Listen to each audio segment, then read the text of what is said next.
الحمد لله نحمده ونستعينه ونستغفره ونؤمن به ونتوكل عليه ونعوذ بالله من شرور أنفسنا ومن سيئات أعمالنا من يهده الله فلا مضل له ومن يضلله فلا هادي له ونشهد أن لا إله إلا الله وحده لا شريك له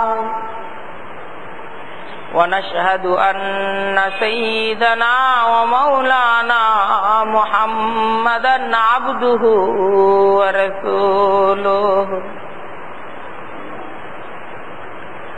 أما بعد فأعوذ بالله من الشيطان الرجيم بسم الله الرحمن الرحيم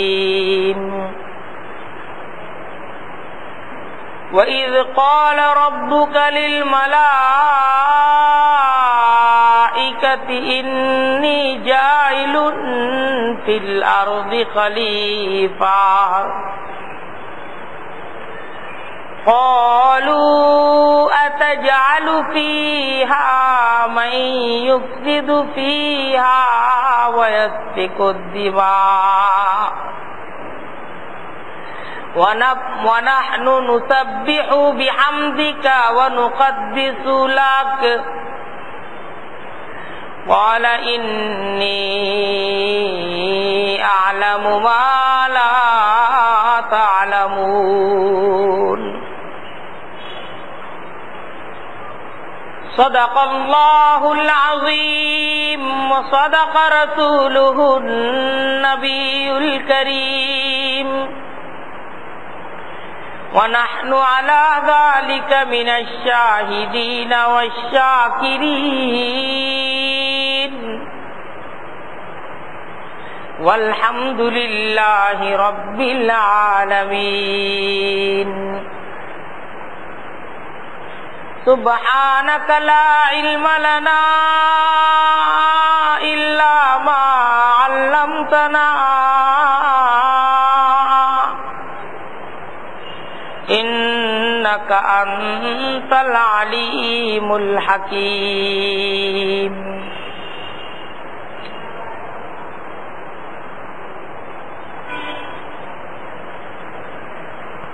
আল্লাহ তাআলার দরবারে লাখো কোটি শুকরিয়া। কিছুটা সময় দ্বীনি ঈমানি গুরুত্বপূর্ণ আলোচনাকে সামনে নিয়ে আমরা কিছুটা মুযাকারা করতে পারতেছি। এই জন্য আল্লাহ তাআলার দরবারে দিল খুলে সকলেই শুকরিয়া আদায় করে বলি আলহামদুলিল্লাহ।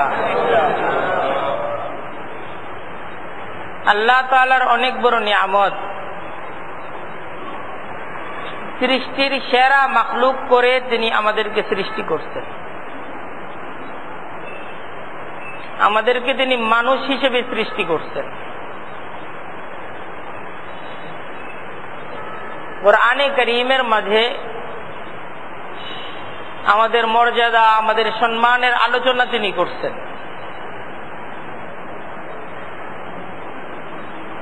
যে মর্যাদা, যে সম্মান তিনি আমাদেরকে দিচ্ছেন,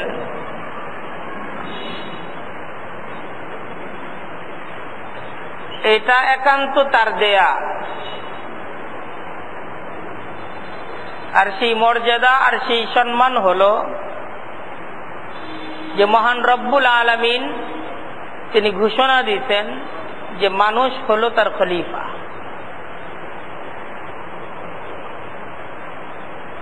এই পরিচয়টা মানুষের জন্য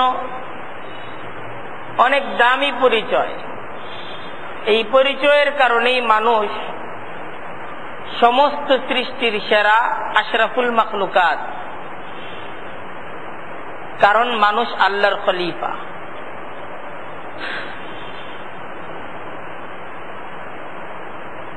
আল্লাহ তাআলা যদি এই পরিচয়ে আমাদেরকে পরিচিত না করতেন, আমাদের পরিচয়, আমাদের মর্যাদা যদি আমাদেরকে না বুঝাইয়া দিতেন,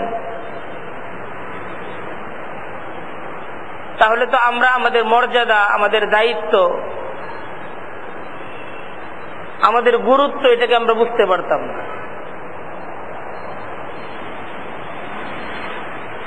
আমাদের পরিচয় কি আল্লাহ যদি না বলতেন, এই পরিচয়টাকে আমরা বেরো করতে পারতাম না। আল্লাহ তাআলা আমাদের পরিচয় বর্ণনা করে আমাদেরকে মর্যাদা সম্পন্ন করতেন। আল্লাহ যদি কোরআনে আমাদের মর্যাদার আলোচনা না করতেন, যুগে যুগে নবীদেরকে পাঠায়া আমাদের মর্যাদা আমাদেরকে না বুঝাইতেন, তাহলে আমরা আল্লাহর সৃষ্টির অন্যান্য প্রাণীদের মতো আমাদের জীবনের মাঝেও কোনো নিয়ম নীতি থাকতো না। আমরা পশুত্বের জীবনকে ধারণ করতাম। একটা পশুর জীবন একটা মানুষের জীবনের মাঝে তফাৎ থাকতো না। এই তফাৎটা আমাদের মর্যাদা আল্লাহ বর্ণনা করে, নবীদেরকে পাঠিয়ে আমাদের দায়িত্ব বর্ণনা করে মহান রব্বুল আলামিন আমাদেরকে বিশেষ একটা জীবন দান করতেন। পরিচয় মানুষের মাঝে প্রভাব সৃষ্টি করে, দায়িত্বশীলতা সৃষ্টি করে। তাই আমরা যখন আমাদের পরিচয় পেয়েছি, আমরা যখন আমাদের মর্যাদাকে বুঝতে পারছি, তখন আমাদের মাঝে দায়িত্বশীলতা সৃষ্টি হয়েছে।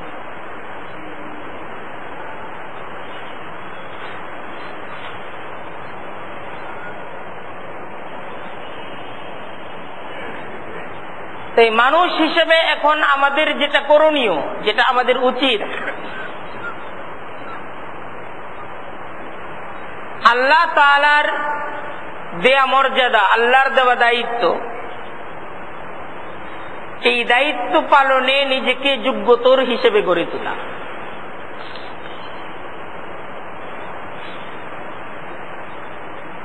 তাই মানুষের শিক্ষার অপরিহার্য একটা সাবজেক্ট খলিফা হিসেবে তার দায়িত্ব, তার কর্তব্য বুঝে নেয়া। আল্লাহ যুগে যুগে নবীদেরকে পাঠিয়ে মানুষদের কাছে এই জ্ঞান পৌঁছাইছেন যে খলিফা হিসেবে তার দায়িত্ব, তার কর্তব্য কি। এটাই মনুশক্তির জ্ঞান। এই জ্ঞানে মানুষ যখন জ্ঞানী হবে, মানুষ যখন এই জ্ঞানকে অর্জন করবে, তখন মানুষ পশুত্ব থেকে বাঁচবে, তার মাঝে মনুশক্তির বিকাশ ঘটবে, সে নিজেকে মানুষ হিসেবে গড়ে তুলতে পারবে।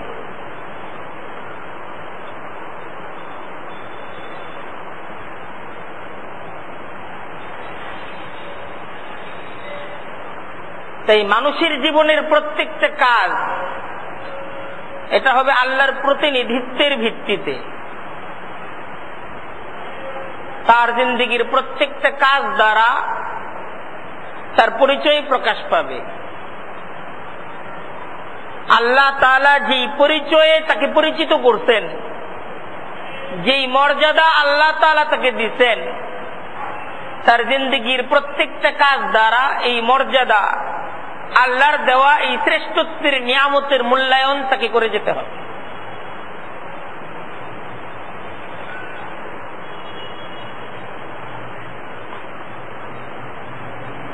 আল্লাহ তাআলা মানুষকে যে তার খলিফা বানাইছেন,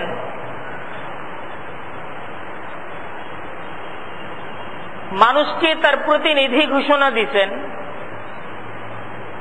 যে মানুষ এই পৃথিবীতে আল্লাহর দেয়া কিছু দায়িত্বকে সে আঞ্জাম দেবে। এজন্যই মানুষের তৈরি, এজন্যই মানুষের সৃষ্টি। তো মানুষ যেন আল্লাহর হুকুমকে পালন করে, আল্লাহর খলিফা হিসেবে দায়িত্ব পালন করে, এজন্য আল্লাহ মানুষদেরকে দুইটা জগৎ দিয়েছেন। দুই ক্ষেত্রে মানুষকে কর্তৃত্বের অধিকারী বানাইছেন।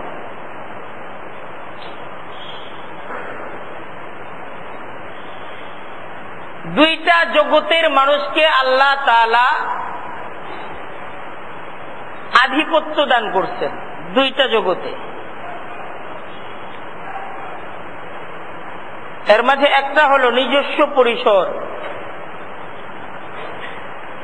আর আরেকটা হলো সমষ্টিগত পরিসর। একটা হলো ব্যক্তি জীবন, আর আরেকটা হলো সামষ্টিক জীবন।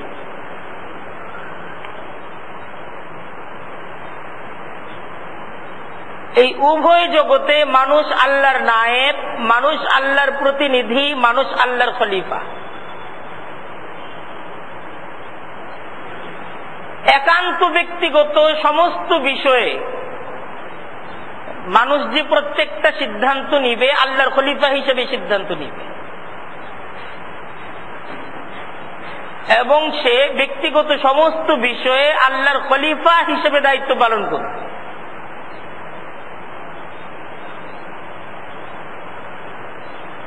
আর সমষ্টিগত সমস্ত ব্যাপারেও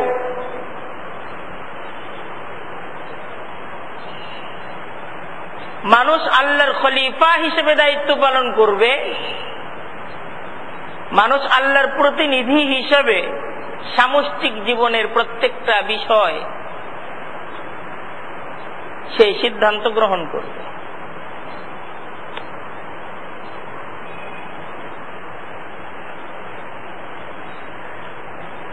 মানুষ তার ব্যক্তিগত জীবনে আল্লাহর হুকুমের বাইরে না, সামষ্টিক জীবনেও আল্লাহর হুকুমের বাইরে না। তার জীবনের প্রত্যেকটা কাজ আল্লাহর হুকুমের সাথে সম্পৃক্ত হবে, আল্লাহর হুকুমের সাথে সংশ্লিষ্ট হবে। ক্ষুদ্র পরিসর, ব্যক্তিগত পরিসর বলতে মানব দেহকে বোঝায়, যে মানব দেহের উপর যে মানবের রাজত্ব। এই ক্ষেত্রে মানুষের একটা নিরঙ্কুশ রাজত্ব আছে। আমার ব্যক্তিগত সিদ্ধান্তগুলো নেওয়ার একক একটা ক্ষমতা আমার আছে, আছে না? আমি কিভাবে খাবো, আমি কিভাবে ঘুমাবো, আমি কিভাবে পথ চলবো, আমি কিভাবে কথা বলবো, এই যে আমার ব্যক্তিগত কিছু ব্যাপার, এই সমস্ত বিষয়ে আমার নিজের একটা ইচ্ছা আছে, এবং সেই ইচ্ছাটাকে বাস্তবায়ন করার আমার একক একটা ক্ষমতা আছে। আমি যদি আমার ইচ্ছা মতো আমার ক্ষমতাকে প্রয়োগ করি, আমার চলা, আমার হাঁটায়, আমার কথাবার্তা বলায়, আমার ঘুম, আমার খাওয়া দাওয়া থেকে নিয়ে শুরু করে আমার ব্যক্তিগত কাজে কর্মে, আমি যদি আমার ব্যক্তিগত সিদ্ধান্তটাকে প্রয়োগ করি, এই ক্ষেত্রে আমার একক ক্ষমতা, কারো ক্ষমতা নাই আমার এই ব্যক্তিগত ইচ্ছার উপর আঘাত করে তার ক্ষমতা আমার উপর প্রয়োগ করা, এই ক্ষমতাটা কারণ। কিন্তু মানব দেহের মাঝেও এমন অনেক বিষয় আছে যার পরিচালনাটা আল্লাহ নিজ দায়িত্বে রাখছেন, ওইটার ক্ষমতা ছাড়েন নাই, কিছু বিষয় ছাড়ছেন।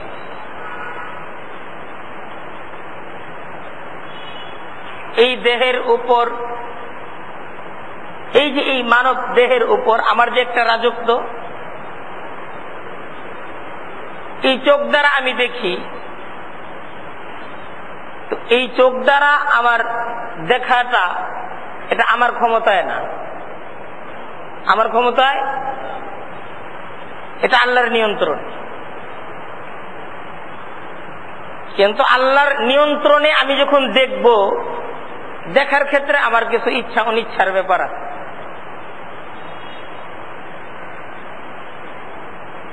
তো এই জায়গায় কিছু ক্ষমতা আল্লাহর, একান্ত আল্লাহর হাতে, আর কিছু আমাকে স্বাধীন ইচ্ছা শক্তি দেওয়া হয়েছে। দেখতে পারো,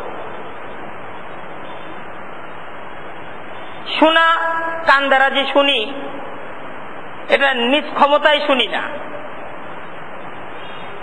ক্ষমতাটা আমার না, ক্ষমতাটা কার? আল্লাহ। কিন্তু শোনার ক্ষেত্রে আল্লাহর দেওয়া ক্ষমতার দ্বারা আমি যখন শুনবো, তো আমার ইচ্ছা অনুযায়ী শোনার একটা ক্ষমতা আমার আছে। আলাম নাজআল লাহু আইনাইন ওয়া লিসানান ওয়া শাফাতাইন ওয়া হাদাইনাহুন নাজদাইন। আলাম নাজআল লাহু আইনাইন ওয়া লিসানান ওয়া শাফাতাইন ওয়া হাদাইনাহুন নাজদাইন। আল্লাহ বলতেছেন, তোমার দেখার জন্য দুইটা চোখ কি আমার দেওয়া না?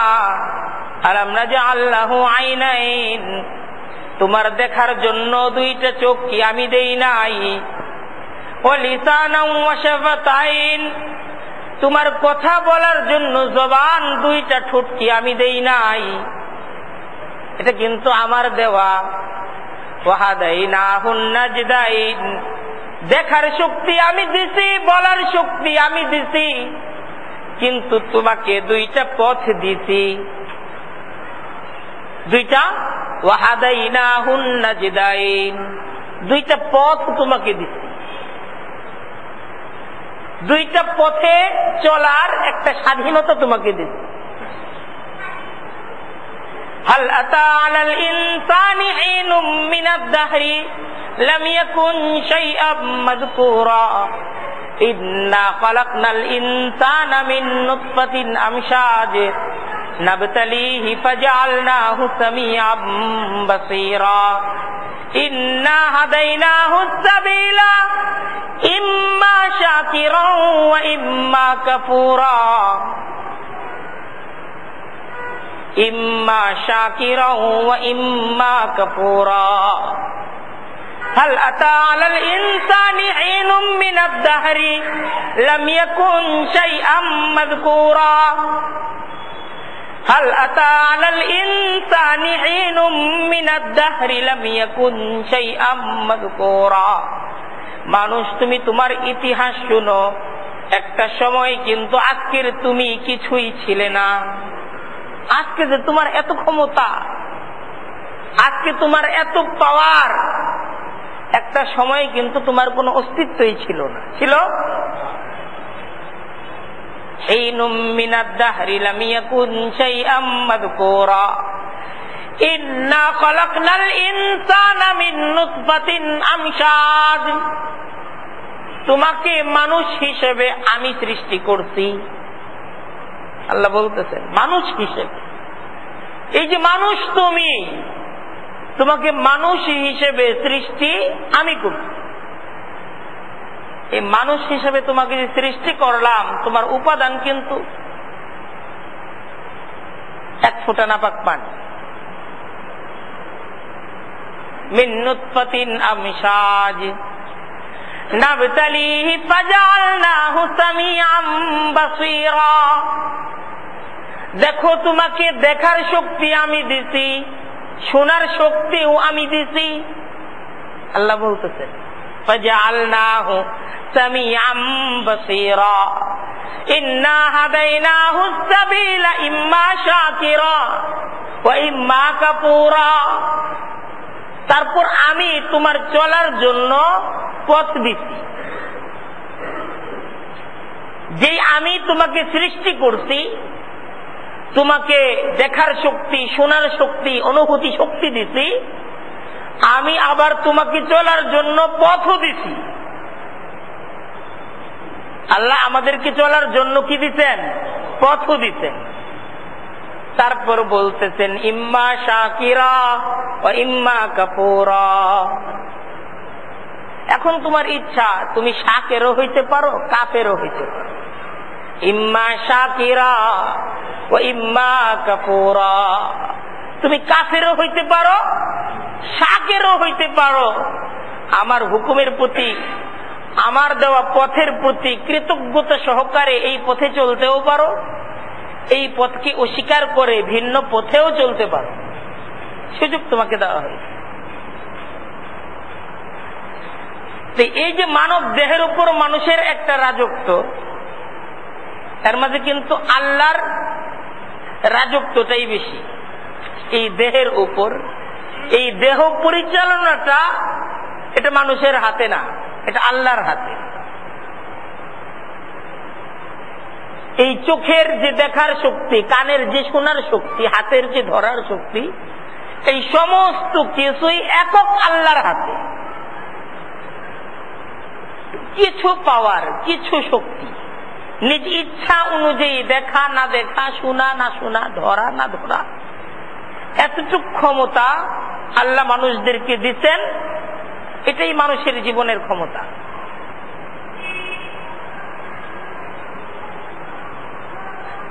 এই যে এতটুকু ক্ষমতা আল্লাহ তাআলা মানুষদেরকে দিলেন, এই ক্ষমতাটা সৃষ্টির আর কাউকে আল্লাহ দেন।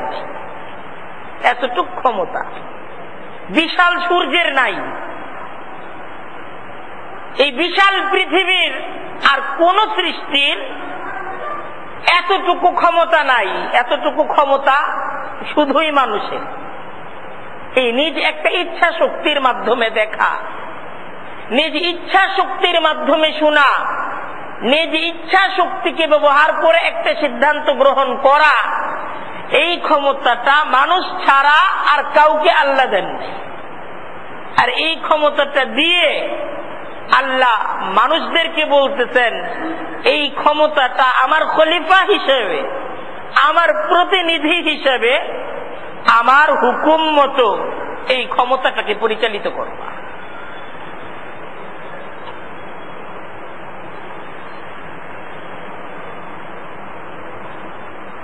তাই মানুষ হিসেবে আমাদের দায়িত্ব এই যে এই ক্ষমতাটা,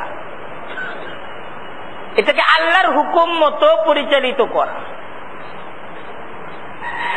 এক্ষেত্রে পদে পদে বাধার সম্মুখীন হতে হবে। তো এই সমস্ত বাধার মোকাবেলা করে মানুষের দায়িত্ব আল্লাহর হুকুমকে তামিল করা, আল্লাহর হুকুমকে পালন করা।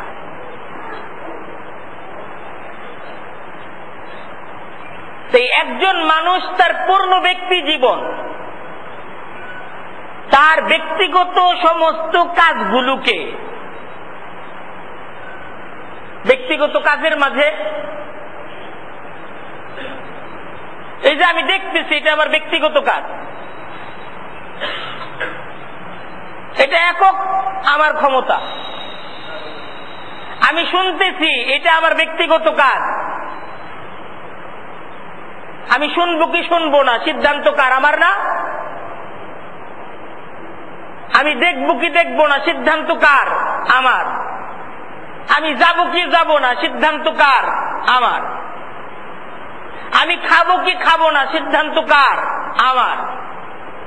ঠিক এরকম একজন মানুষ তার মানব দেহের উপর যে তার একটা রাজত্ব, তার যে একটা ক্ষমতা, এই ক্ষমতাটার সে অন্যায় প্রয়োগ করবে না, তার এই ক্ষমতাটাকে আল্লাহর হুকুম মতো পরিচালিত করবে। এটা খলিফা হিসেবে তার প্রথম দায়িত্ব, এটা তার প্রথম কাজ। আল্লাহর হুকুমের সামনে নিবেদিত প্রাণ হয়ে যাবে।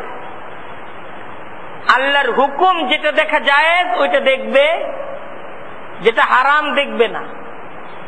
আল্লাহর হুকুম যেটা খাওয়া যায় খাবে, যেটা হারাম খাবে না। আল্লাহর হুকুম যেটা শোনা যায় শুনবে, যেটা হারাম শুনবে না। আল্লাহর হুকুম যেই পথে চলা যায় সে চলবে, যেই পথে চলা হারাম সে চলবে না। আল্লাহর হুকুম যা বলা যায় সে বলবে, যা হারাম সে বলবে না। তার পূর্ণ ব্যক্তি জীবনের সমস্ত কাজে সে আল্লাহর হুকুম মতো চলবে, আল্লাহর আহ্বান অনুযায়ী চলবে, বিপরীত আহ্বান থেকে বাঁচবে।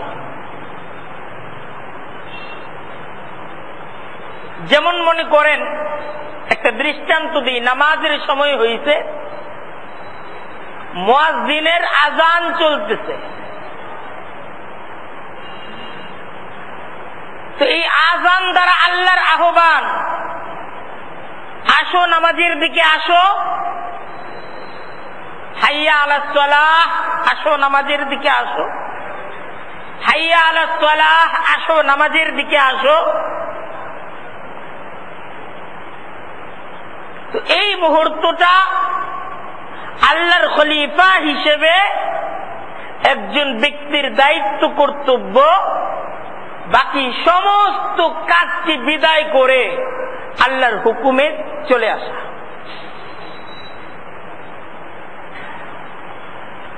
এই ক্ষেত্রে বাধা আসতে পারে,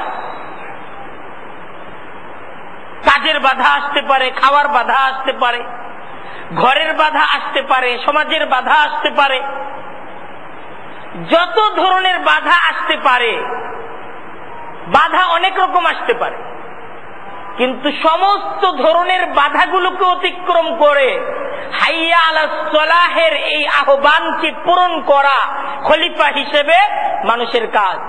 এই আহ্বানকে যে পূরণ করতে পারলো, খলিফা হিসেবে সে তার দায়িত্ব পূরণ করলো।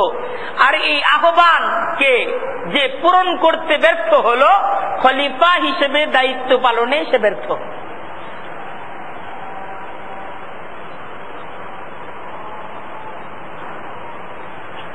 সে যদি আসলো, তার ব্যক্তিগত জীবন, যেটা বলতেছিলাম, তার ব্যক্তি জীবনে আল্লাহর হুকুম প্রতিষ্ঠা করা, এটা তার প্রথম কাজ। তার ব্যক্তিগত কাজে ইসলাম বিজয়ী হবে, আল্লাহর হুকুমকে সে বিজয়ী রাখবে। আযানের আহ্বানে সে যদি সমস্ত কাজকে বিদায় দিয়ে মসজিদে আসতে পারলো, তাহলে তার ব্যক্তি, তার মানব দেহের উপর সে আল্লাহর খলিফা হিসেবে আল্লাহর দ্বীনকে বিজয়ী করতে সক্ষম হল। ভিন্ন কাজ তাকে বাধাগ্রস্ত করলো, সে আসলো না, আসতে ব্যর্থ হল। তার ব্যক্তিগত জীবনে ইসলাম পরাজিত, সে ইসলামকে বিজয়ী করতে পারলো না। যেই জায়গায় নামাজকে বিজয়ী করা তার কর্তব্য ছিল, সে নামাজকে বিজয়ী না করে ভিন্ন কাজকে, তার পারিবারিক প্রয়োজনকে, সামাজিক প্রয়োজনকে, তার দলীয় প্রয়োজনকে, তার গোষ্ঠীগত প্রয়োজনকে, সে তার ব্যবসায়িক প্রয়োজনকে, ইত্যাদি প্রয়োজনকে প্রাধান্য দিত। ইসলাম পরাজিত হয়ে গেল।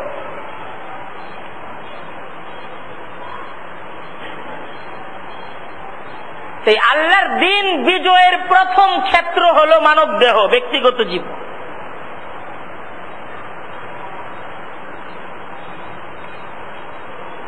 আর দ্বিতীয় ক্ষেত্র আল্লাহর দ্বীন বিজয়ের, এটা হলো সমষ্টিগত পরিসর।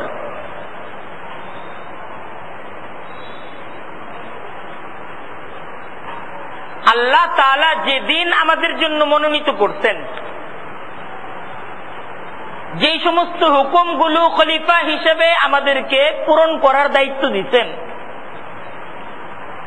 একা একা আমি যদি এই দিনকে পালন করতে চাই, একা একা আমি যদি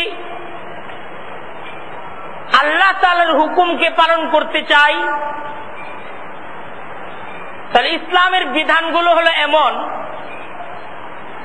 খুব বেশি আমি 40 থেকে 50 ভাগ হুকুম পালন করতে পারবো, বাকি 50 থেকে 60 ভাগ হুকুম একা একা পালন করা সম্ভবই না। একটু বোঝার চেষ্টা করে। যেমন মনে করেন, ইসলামের ঈমান আনার পর একটা গুরুত্বপূর্ণ হুকুম নামাজ আদায় করা, সেক্ষেত্রে পুরুষের উপর কর্তব্য জামাতের সাথে নামাজ আদায় করা। এখন জামাতের সাথে নামাজ যদি আদায় করতে হয়, আমি একা একা কি জামাতের সাথে নামাজ আদায় করতে পারবো? এটা সম্ভব? এটা সম্ভব না। আমি যত সুন্দর করে, যত ইহতিমামের সাথে, আমার সবটুকু উজাড় করেও আমি যদি নামাজটাকে আদায় করার চেষ্টা করি, জামাতের সাথে নামাজ তো হবে না।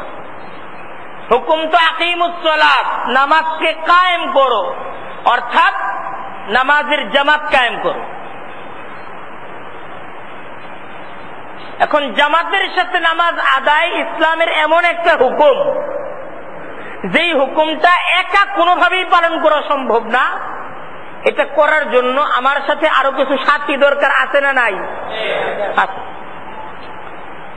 ঈমান আনার পর যেই হুকুমটা পরবর্তী হুকুম, এই হুকুমটাই দেখেন একাকী পালন করা সম্ভব না।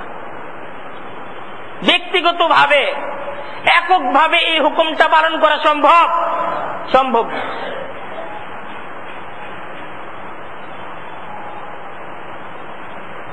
এই হুকুমটা পালন করার জন্য আমার সাথে আরো সাথী লাগবে,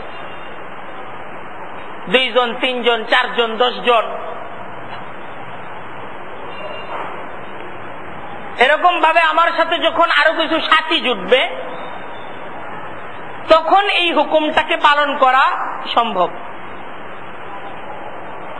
তো যেই কথা বলতেছিলাম, ইসলামের এই ধরনের প্রচুর হুকুম এমন, এককভাবে এই হুকুমগুলোকে পালন করা সম্ভব না।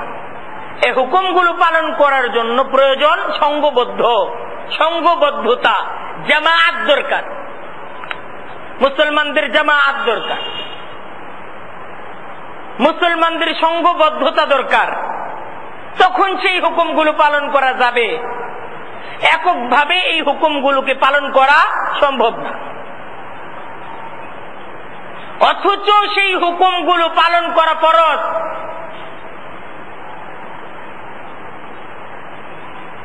কিন্তু এই হুকুমগুলো পালন করার ক্ষেত্রে আমি এককভাবে সিদ্ধান্ত গ্রহণ করতে পারতেছি না, এককভাবে আমি এটা পারবো না।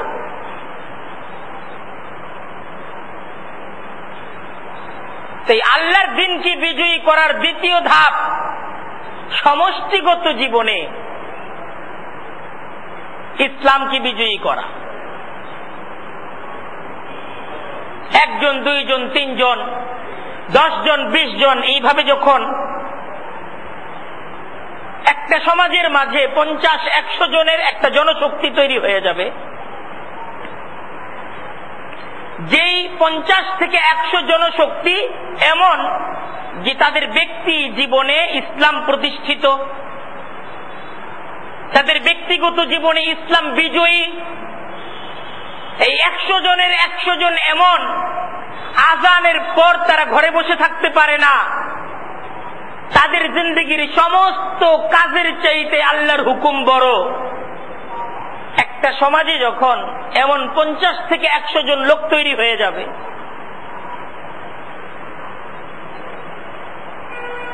আর এই মানুষগুলো যখন জামাআতের সাথে একতাবদ্ধ হয়ে যাবে, তখন এই সমাজের মাঝে দিন বিজয়ের যে দ্বিতীয় প্রোগ্রাম, দ্বিতীয় ধাপ, দ্বিতীয় স্তর, এটা দ্বিতীয় স্তরে পদার্পণ করবে।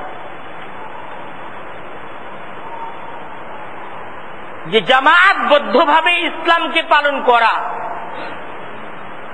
নিজে ইসলাম পালন করার সাথে সাথে নিজ ব্যক্তি জীবনে ইসলামের নমুনা হওয়ার সাথে সাথে একটা জামাআত তৈরি করা। নবী মুহাম্মদুর রাসূলুল্লাহ সাল্লাল্লাহু আলাইহি ওয়াসাল্লাম,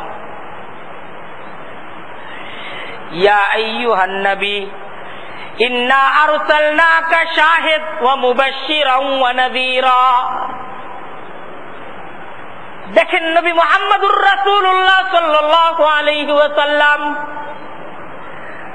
তার জিন্দেগির প্রধান এবং প্রথম কাজ ছিল নিজে আল্লাহর হুকুমটাকে পালন করে নমুনা হিসেবে তৈরি হওয়া। এটা নবীর প্রথম কাজ। যেই হুকুমই আসবে নবী মুহাম্মদুর রাসূলুল্লাহ নিজে পালন করবেন, তার নিজের ব্যক্তি জীবনে সেই হুকুমটা সর্বপ্রথম সেই হুকুমটা পালিত হবে। তিনি নিজে নমুনা হয়ে যাবেন সেই হুকুমকে পালন করে। দ্বিতীয় কাজ, মুবাশশিরান ওয়া নাযীরা ওয়া দাঈয়ান ইলাল্লাহি বিইযনিহি ওয়া সিরাজাম মুনীরা। নবী মুহাম্মদুর রাসূলুল্লাহ সাল্লাল্লাহু আলাইহি ওয়াসাল্লাম নিজে ব্যক্তিগত জীবনে আল্লাহর হুকুমকে বাস্তবায়ন করে মানুষদেরকে এই হুকুমের দিকে ডাকবেন। আবু বকর, উমর, উসমান, তালহা, সাদ ইবনে আবি ওয়াক্কাস, আব্দুর রহমান ইবনে আউফ, বেলাল, খাব্বাব, সুহাইল, এই ধরনের ব্যক্তি তৈরি করবেন। এই ধরনের আরো কিছু মানুষ মক্কায় নবী মুহাম্মদুর রাসূলুল্লাহ সাল্লাল্লাহু আলাইহি ওয়াসাল্লামের হাতে তার অক্লান্ত মেহনত আর পরিশ্রম দ্বারা তৈরি হয়েছে, যারা নবী মুহাম্মদুর রাসূলুল্লাহ সাল্লাল্লাহু আলাইহি ওয়াসাল্লামের নমুনা ছিল। নিজে যেরকম আল্লাহর হুকুমকে পালন করে নমুনা হয়েছেন, এমন কিছু মানুষ তৈরি করতেন যারা তার নমুনা। নবী মুহাম্মদুর রাসূলুল্লাহর আমলকে যদি চিনতে চাও, নবীর আমলকে যদি দেখতে চাও, আবু বকরের আমল দেখো, উমরের আমল দেখো, উসমানের আমল দেখো, আলীর আমল দেখো, নবীর সাহাবায়ে কেরামদের আমল দেখো, তারা কোন কাজটাকে কিভাবে করতেন। সাহাবায়ে কেরাম যেই কাজটাকে যেইভাবে করতেন, সেই কাজটা ওইভাবে করতে হবে, ওইটাই নবীর শিক্ষা, ওইটাই নবীর আমল। এমন মানুষ তৈরি করতেন।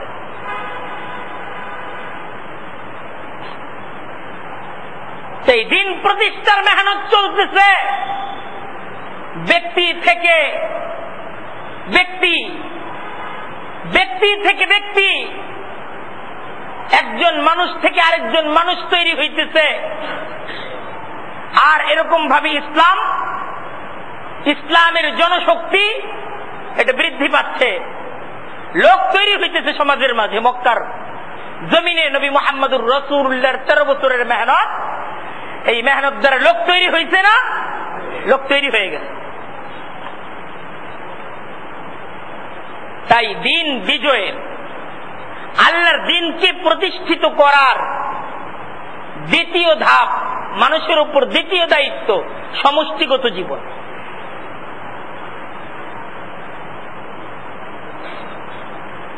এবং সমষ্টিগতভাবে এই দিন বিজয়ের মেহনত এটা অব্যাহতভাবে চালাতে হবে দিনের চূড়ান্ত বিজয় পর্যন্ত।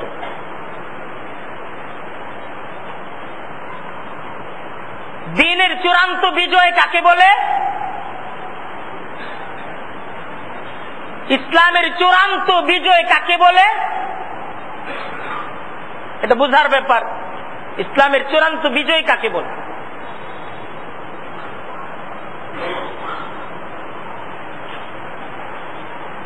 প্রথম তো একজন ব্যক্তির জীবনে ইসলাম বিজয়ী হবে, এটা হলো দিনের প্রথম বিজয়। আমি যখন আমার ব্যক্তি জীবনের সর্বক্ষেত্রে, সব অবস্থায়, সব সময়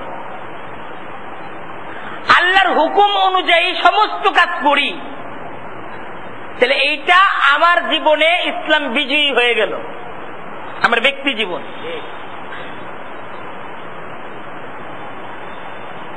ব্যক্তি থেকে আমি আরো কিছু ব্যক্তি তৈরি করলাম, সমাজের মাঝে আরো 10 জন, 20 জন, 25 জন, 50 জন, ধীরে ধীরে ধাপে ধাপে আরো এমন কিছু জনশক্তি, এমন কিছু লোক তৈরি হলো, তারাও ঠিক এমনি ভাবে তাদের ব্যক্তি জীবনে সর্বক্ষেত্রে সবসময় আল্লাহর দিন অনুযায়ী জিন্দেগির প্রত্যেকটা কাজ করে। এমন কিছু লোক যখন সমাজের মাঝে তৈরি হয়ে গেল, যারা আযানের সাথে সাথে মসজিদে আসে, যাদের জিন্দেগির সমস্ত কাজ ইসলাম অনুযায়ী হয়, এমন কিছু মানুষ যখন তৈরি হলো, তো আল্লাহর দিন বিজয়ের দ্বিতীয় ধাপ, দ্বিতীয় সিঁড়ির মাঝে আমরা পদার্পণ করলাম। এখন এমন কিছু মানুষ যখন সমাজের মাঝে জামাতবদ্ধভাবে থাকে, তখন এদের একটা শক্তি আছে না? এমন কিছু মানুষ একটা সমাজে যদি থাকে, তাহলে এরা কি সমাজে দুর্বল না এরা সমাজে শক্তিশালী? এরা সমাজে শক্তিশালী। এখন সমাজের মাঝে তাদের একতা, তাদের সংঘবদ্ধতা, এটা যদি এতটুকু শক্তিশালী হয় যে এই সমাজের মাঝে কেউ আল্লাহর দিনকে নিয়ে কটূক্তি করার সাহস পায় না, আল্লাহর দিনকে নিয়ে কৌতুক করার সাহস পায় না। যদি কেউ কৌতুক করে, যদি আল্লাহর দিনকে নিয়ে কেউ কটূক্তি করে, আর সমাজের মাঝে মুসলমানরা তারা এতটুকু শক্তিশালী যে সেই কৌতুককারীদেরকে ধমক দিতে পারে, তাদেরকে প্রতিরোধ করতে পারে, এটা হলো দিনকে বিজয়ী করার তৃতীয় ধাপ। তৃতীয় ধাপ, একটা সমাজের মাঝে মুসলমান আছে, নামাজি আছে, কিন্তু এই সমাজের মাঝে মসজিদ ভরা মুসল্লিও আছে, কিন্তু এই সমাজের মাঝে আল্লাহর দিনকে নিয়ে কটূক্তি করার সাহস ক্ষুধাদ্রোহীরা পায়, ক্ষুধাদ্রোহীরা বিদ্রুপ করার সাহস পায়, কিন্তু মুসলমানরা এরা প্রতিরোধ এবং প্রতিবাদ করতে পারে না, সাহস পায় না। তাহলে এই সমাজের মাঝে আল্লাহর দিন কি বিজয়ী না আল্লাহর দিন পরাজিত? আল্লাহর দিন পরাজিত। সেই মুসলমানদেরকে ফিকির করতে হবে, দিনকে পরাজিত রাখা যাবে না বিজয়ী করতে হবে? বিজয়ী করতে হবে। সেই দিন বিজয়ের তৃতীয় ধাপ নবী মুহাম্মদুর রাসূলুল্লাহ সাল্লাল্লাহু আলাইহি ওয়াসাল্লাম নিজের হাতে গড়া মানুষগুলোকে নিয়ে যখন মদিনার মাঝে হিজরত করলেন, তো সেই মদিনার সমাজের মাঝে মুসলমানদের যখন সমাজ তৈরি হলো, এই সমাজটা এমন শক্তিশালী একটা সমাজ ছিল, আর এই সমাজের মাঝে যখন এতটুকু শক্তি অর্জিত হলো, তখন আল্লাহর রসুলকে নিয়ে কেউ কটূক্তি করবে, আল্লাহর দিনকে নিয়ে কেউ কটূক্তি করবে, এই সাহস মদিনার সমাজের কারো ছিল না। যদি কেউ কটূক্তি করে, তখন মুসলমানদের জন্য এটা জরুরি ছিল, আর মুসলমানদের এটা কর্তব্য ছিল তাদেরকে ধমক দেওয়া, তাদেরকে প্রতিরোধ করা, তাদের সাথে লড়াই করা। তৃতীয় ধাপ। এই অবস্থায় কিন্তু দীর্ঘদিন চলছে।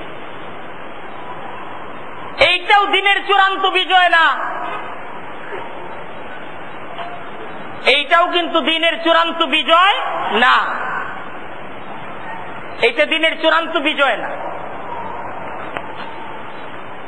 একটা সমাজের মাঝে মুসলমানদের পাওয়ার, মুসলমানদের শক্তি, এই শক্তির কারণে কোন ক্ষুধাদ্রোহী আল্লাহকে, আল্লাহর রসুলকে কটূক্তি করার সাহস পায় না। তাইলে কি এই সমাজে আল্লাহর দিন বিজয়ী হয়ে গেছে? না, এখনো হয় নাই। চূড়ান্ত ভাবে আল্লাহর দিন বিজয়ী বলতে কি বুঝায়? চূড়ান্ত ভাবে একটা সমাজে আল্লাহর দিন বিজয়ী হওয়ার অর্থ হলো যে এমন একটা সমাজ মুসলমানরা তৈরি করবে, যেই সমাজের বাসিন্দা, যেই সমাজের প্রত্যেকটা সদস্য আল্লাহর দিনকে পালন করবে। যদি কেউ আল্লাহর দিনকে পালন না করে, সেই সমাজ এতটুকু শক্তিশালী, তাকে জবাবদিহিতার সম্মুখীন করতে পারবে। কেন তুমি আল্লাহর দিনকে পালন করো না? কেন তুমি আল্লাহর দিনকে পালন করো? মুসলমানদের সমাজের যখন এতটুকু শক্তি আসলো, তখন আল্লাহর দিন বিজয়ী হল। মুসলমানদের সমাজের এতটুকু পাওয়ার থাকবে, আজকের নামাজে উমুক উপস্থিত হয় নাই, সে কেন উপস্থিত হয় নাই, তার উজর কি? তার উজর জানতে চাওয়া হবে। তার কোনো সমস্যা থাকলে সেই সমস্যাকে মুসলমান সমাজের দায়িত্বশীলরা মিটিয়ে দেবে। সে অসুস্থ হলে তাকে দেখতে যাবে, তার সেবার ব্যবস্থা করবে। কোন কারণ ছাড়া সে যদি নামাজকে ত্যাগ করে তাকে শাসাতে পারবে, তাকে শাসন করতে পারবে। আল্লাহর খলিফা হিসেবে প্রত্যেকটা মানুষের দায়িত্ব, প্রত্যেকটা মুমিনের দায়িত্ব আল্লাহর দিনকে বিজয়ী করা। আল্লাহর দিনকে কি করা?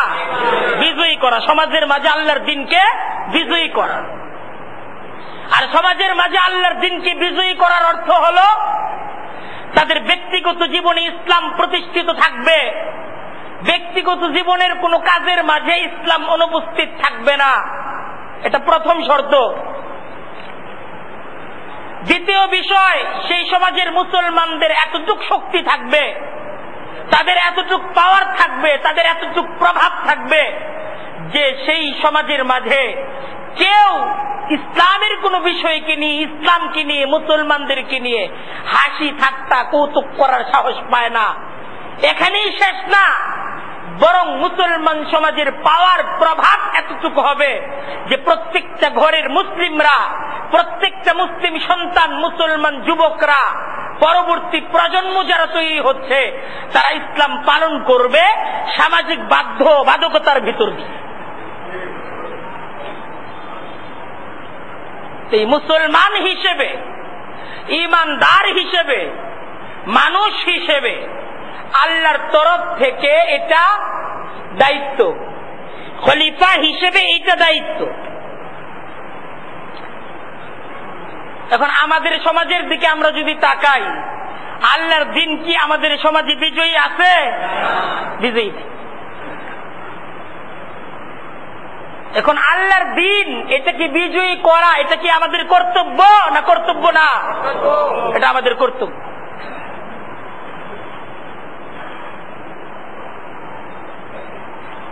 এই দেখেন,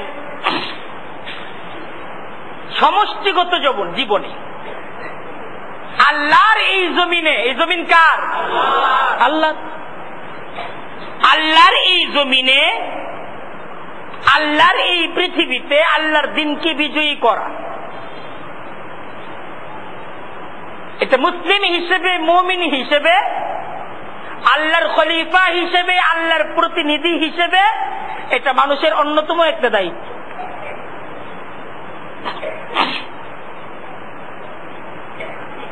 এই খলিফা হিসেবে এই দায়িত্ব পালন করার মাঝেই মুক্তি, এই দায়িত্ব পালন করার মাঝেই নাজাত। আর এইটাই মানব জীবনের, মুমিন জীবনের চ্যালেঞ্জ। এর সাথে এই সফলতা ব্যর্থতার সম্পর্ক। এই দায়িত্বকে যারা পালন করলো তারা সফল। খুব বোঝার চেষ্টা করি, এই দায়িত্ব থেকে যারা নিজেদের হাত গুটিয়ে নিল, যারা তাদের মুখ গুটিয়ে নিল, যারা এই দায়িত্ব পালনে শিথিলতা প্রদর্শন করলো তারা ক্ষতিগ্রস্ত।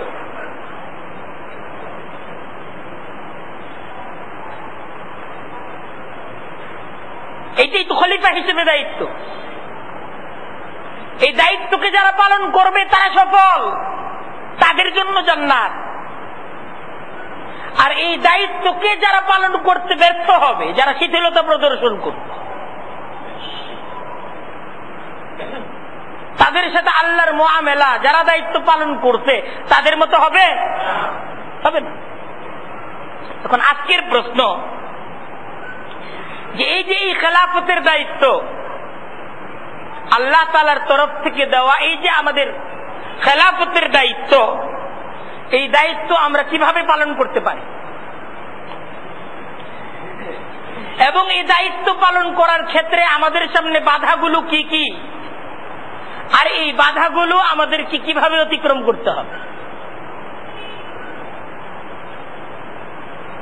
দেখেন, এই দায়িত্বটা, খেলাফতের এই দায়িত্ব পালন করার ক্ষেত্রে বাধা আছে। বাধা আছে না বাধা নাই? বাধা আছে। কিছু আছে প্রকাশ্য বাধা, কিছু আছে গোপন বাধা। কিছু বাধা দেখা যায়, কিছু বাধা দেখা যায় না। যে সমস্ত বাধা দেখা যায় না কিন্তু বাধা, এমন বাধা দুই প্রকার। এর মাঝে প্রথম বাধা হলো নফস। কুপ্রবৃত্তি, কুচাহিদা, এটা হলো প্রথম বাধা। একজন মানুষ যখন আল্লাহর খলিফা হিসেবে তার উপর দেওয়া আল্লাহর যে দায়িত্ব, কর্তব্য, এটাকে পালন করার সে যখন নিয়ত করবে, তার প্রথম বাধা, প্রধান বাধা তার নফস, তার কুপ্রবৃত্তি। দেখার জন্য আল্লাহ চোখ দিচ্ছেন, তার প্রবৃত্তি চাইবে যে যা সামনে আসতেছে সব দেখো। তার প্রবৃত্তি চাইবে যা মজা লাগে তাই খাও, যা ইচ্ছা হয় তাই খাও। তার কুপ্রবৃত্তি চাইবে নিজের মন মতো সব করো। এই নফসের বাধাটা প্রথম বাধা, প্রধান বাধা। এই বাধার মোকাবেলা করতে হবে।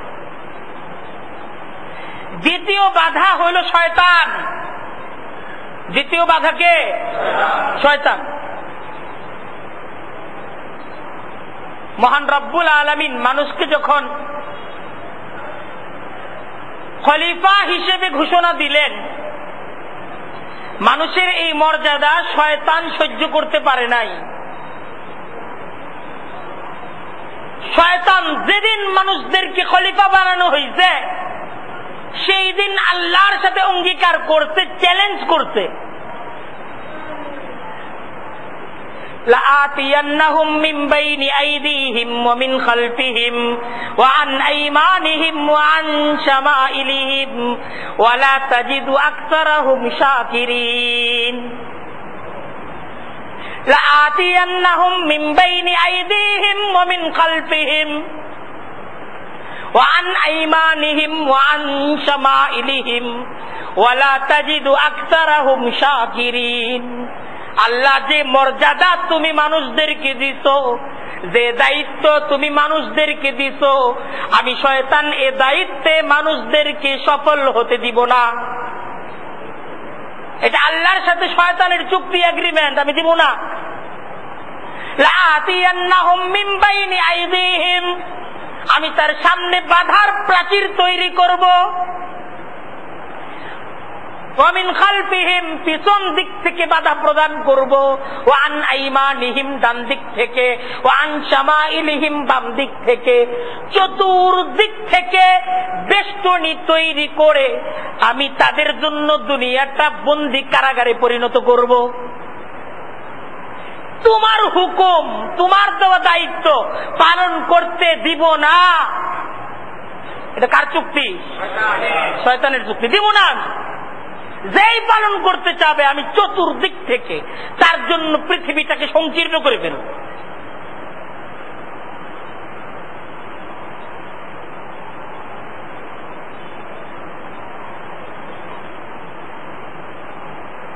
এই অদৃশ্য শয়তান খেলাফতের দায়িত্ব পালন করার ক্ষেত্রে মানুষের অদৃশ্য বাধা।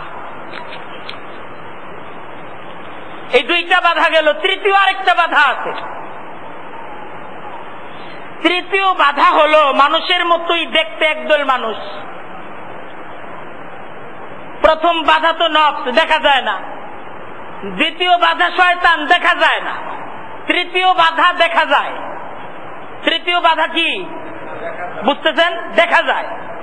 আর তৃতীয় বাধা হলো মানুষের মতোই দেখতে একদল মানুষ, কিন্তু তারা আল্লাহর প্রতিনিধিত্বের দায়িত্ব ছেড়ে নফস ও শয়তানের গোলামে পরিণত হয়েছে।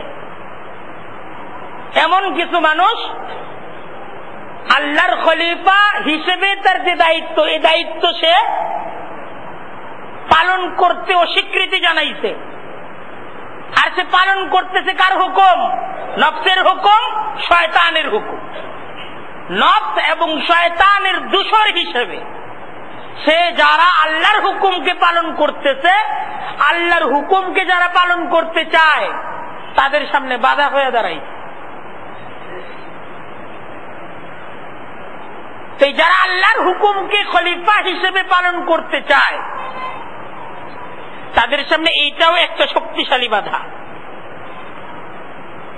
কারণ যারা আল্লাহর প্রতিনিধিত্বের দায়িত্ব ভুলে যায়, কুরআনে কারীমের পরিভাষায় তাদেরকে বলা হয় তাগুত, যারা আল্লাহর দেওয়া ব্যক্তি জীবন থেকে নিয়ে শুরু করে সমষ্টিগত জীবন পর্যন্ত জীবনের প্রত্যেকটা ধাপে ধাপে প্রত্যেকটা ক্ষেত্রে আল্লাহর যে দায়িত্ব, আল্লাহর দেওয়া যে খেলাফতের দায়িত্ব, এই দায়িত্বটাকে যারা পালন করতে ভুলে যায়, নিজের নফস এবং শয়তানের দেওয়া পরামর্শ অনুযায়ী যারা দায়িত্ব পালন করে, কুরআনে কারীমের পরিভাষায় তাদেরকে কি বলা হয়? তাগুত। কুরআনে কারীমে যে ফেরাউনের ইতিহাস আলোচনা করা হয়েছে, নমরুদের ইতিহাস আলোচনা করা হয়েছে, সাদ্দাদের ইতিহাস আলোচনা করা হয়েছে, এরা সব ছিল নিজ নিজ যুগের তাগুত, নিজ নিজ যুগের তাগুত। এরা দেখতে মানুষ ছিল, দেখতে মানুষ ছিল, কিন্তু মানুষের জন্য আল্লাহর খেলাফতের দায়িত্ব পালনের ক্ষেত্রে তারা ছিল একজন শয়তান, শয়তানের দূষণ, শয়তানি বাধা। এই খলিফা হিসেবে একজন মানুষকে এই তিন ধরনের বাধা, নফসের বাধা, শয়তানের বাধা, শয়তান রূপী মানুষের বাধা, এই তিন ধরনের বাধার মোকাবেলা করে নিজ দায়িত্ব পালনে নিষ্ঠার প্রমাণ দিতে হবে। আল্লাহ যত নবীদেরকে এই পৃথিবীতে পাঠাইছেন, সমস্ত নবীরা এই তিন বাধার সম্মুখীন হয়েছেন। নফসের বাধা, ওমা উবাররিউ নাফসি ইন্নান নাফসা লাআম্মারাতুম বিসু। হযরত ইউসুফ বলতেছেন, আমি আমার নফসকে তো পবিত্র বলতে পারি না, কারণ নফস তো চাই দুষ্কর্মের দিকে দৌড়াতে। সেই নফসের বাধা অতিক্রম করেই আল্লাহর নবীদেরকে ঈমানের পরীক্ষা, খেলাফতের দায়িত্ব পালন করতে হয়েছে। আর শয়তানের বাধা তো ছিলই।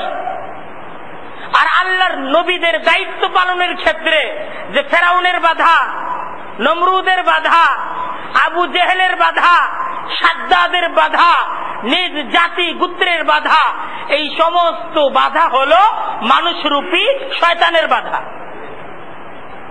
এই কোরআনে কারীমের মাঝে মহান রব্বুল আলামিন আমাদেরকে দোয়া শিখাইছেন যে আমার কাছে দোয়া করো, এই সমস্ত বাধাগুলোর মোকাবেলা তুমি যেন করতে পারো, আমার কাছে দোয়া করো। আর সেই দোয়াটা কি? কুল আউযু বিরাব্বিন নাস মালিকিন নাস ইলাহিন নাস মিন শাররিল ওয়াসওয়াসিল খান্নাস আল্লাযী ইউওয়াসবিসু ফি সুদুরিন নাস মিনাল জিন্নাতি ওয়ান নাস। যে তুমি, আমি আল্লাহ, আমি মালিক, আমি ইলাহ, আমার কাছে প্রার্থনা করো। আউযু বিরাব্বিন নাস মালিকিন নাস ইলাহিন নাস। কি থেকে বাঁচার জন্য প্রার্থনা করবে? মিন শাররিল ওয়াসওয়াসিল খান্নাস, মিন শাররিল ওয়াসওয়াসিল খান্নাস আল্লাযী ইউওয়াসবিসু ফি সুদুরিন নাস মিনাল জিন্নাতি ওয়ান নাস। জিন যে শয়তান, চিরশত্রু শয়তান, এই শয়তান মানুষের মনের ভিতর ঢুকে যে ওয়াসওয়াসা প্রদান করে, তুমি আমার কাছে যাও, আল্লাহ শয়তানের ওয়াসওয়াসা, শয়তানের প্রত্যেকটা আক্রমণ থেকে আল্লাহ আমাকে বাঁচাও, আমার কাছে চাও। শয়তানের বাধার আলোচনা আগে করছে, কারণ এটা হলো বিশেষ বাধা। তারপর ওয়ান্নাস, ওয়ান্নাস অর্থ কি? মানুষ। ওই সমস্ত মানুষ থেকে হেফাজত করো যে সমস্ত মানুষেরা আল্লাহ তোমার হুকুম পালনের ক্ষেত্রে বাধা প্রদান করে, বাঁচাও। এই বাধা সব ধরনের, এই সমস্ত বাধাগুলো অতিক্রম করতে হবে, করাটাই কাজ। সেই বাধার সামনে যদি হারিয়ে যাই, থেমে যাই, তাহলে ঈমানি পরীক্ষায় ব্যর্থ। আল্লাহ বলতেছেন, তো আহাসিবান নাস মানুষ কি এটা মনে করে আইয়ুতরাকু আইয়াকুলু আমান্না, সে বলবে ঈমান আনছি, ওয়া হুম লা ইফতানুন, আর তার কোনো পরীক্ষা নিরীক্ষা নেওয়া হবে না? ওয়ালাকাদ ফাতান্নাল্লাযীনা মিন ক্বাবলিহিম, আমি তো পূর্বে যারাই ঈমান আনছে পরীক্ষা নিছি। ফালায়ালামান্নাল্লাহুল্লাযীনা সাদাকু ওয়া লায়ালামান্নাল কাযিবিন, পরীক্ষার দ্বারা আমি এটা যাচাই করছি ঈমানের দাবিতে কারা সত্যবাদী আর কারা ঈমানের মিথ্যা দাবিদার, এটা পরীক্ষা করছি। তো ঈমানের দাবিতে নিজে সত্যতা প্রমাণের জন্য নফসের সাথে লড়াই করতে হবে, মনের মাঝে শয়তান যে ওয়াসওয়াসা দেয় সেই শয়তানের ওয়াসওয়াসার সাথে লড়াই করতে হবে। মানুষরূপী যে সমস্ত শয়তানরা, যুগের ফেরাউনরা আল্লাহর হুকুম পালনের ক্ষেত্রে বাধার প্রাচীর তৈরি করে, ঈমানদারদেরকে সেই প্রাচীর ভেঙে দিতে হবে।